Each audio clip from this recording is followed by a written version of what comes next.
Okay, this is the video after repairing. This is the pieces we changed. We changed the impeller pump motor, the impeller sleeve, and the spraying adaptive motor.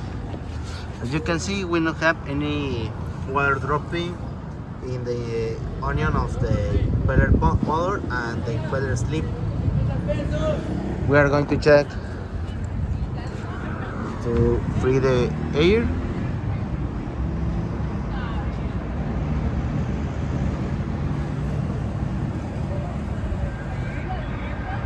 Se ha eliminado el aire atrapado. Okay, we'll free the air and we are going to start the spraying to check the spraying.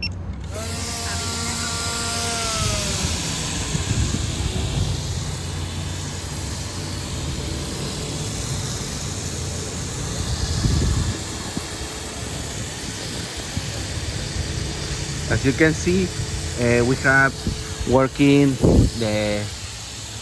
the bus centrifugal motor with the same power.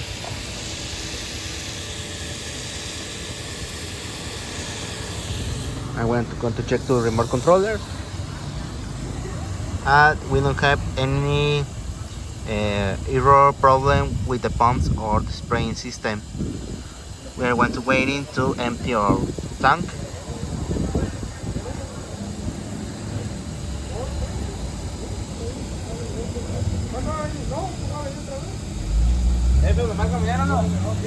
Se ha quedado sin pesticida. Aterrice y rellene el As you tanque. can see, we don't have any error with the pumps or with the spraying system.